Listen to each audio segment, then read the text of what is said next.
അസ്സലാമു അലൈക്കും വറഹ്മത്തുള്ളാഹി തആല വബറകാതുഹു. ഈമാനുള്ള ഒരു മുഅ്മിനിനെ സംബന്ധിച്ചിടത്തോളം അവനിക്ക് ഈമാനിന്റെ മധുരം ലഭിക്കണമെങ്കിൽ 3 ഗുണങ്ങൾ ഉണ്ടാവണം. അനസ് റളിയല്ലാഹു അൻഹു തൊട്ട് ഉദ്ധരിക്കുന്ന ഹദീസിൽ കാണാം, റസൂലുള്ളാഹി സ്വല്ലല്ലാഹു അലൈഹി വസല്ലമ തങ്ങൾ പറഞ്ഞു, സലാസുൻ മൻ കുന്ന ഫീഹി വജദ ഹലാവത്തൽ ഈമാൻ. വല്ലവനിലും 3 ഗുണങ്ങൾ ഉണ്ടായാൽ അവൻ ഈമാനിന്റെ മധുരം അനുഭവിക്കുന്നതാണ്. 1.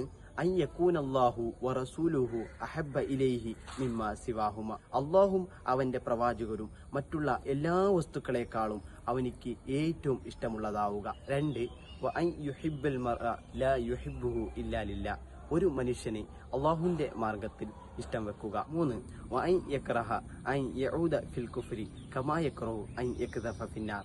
ഈമാൻ ലഭിച്ചതിന് ശേഷം കുഫറിലേക്ക് മടങ്ങലിനെ അവന് തീയിലേക്ക് എറിയപ്പെടുന്നത് പോലെ അവൻ വെറുക്കുക. അല്ലാഹു തആല ഈമാനിന്റെ മധുരം അനുഭവിക്കുന്നവരുടെ കൂട്ടത്തിൽ നമ്മേവരെയും ഉൾപ്പെടുത്തുമാറാവട്ടെ. ആമീൻ യാ റബ്ബൽ ആലമീൻ.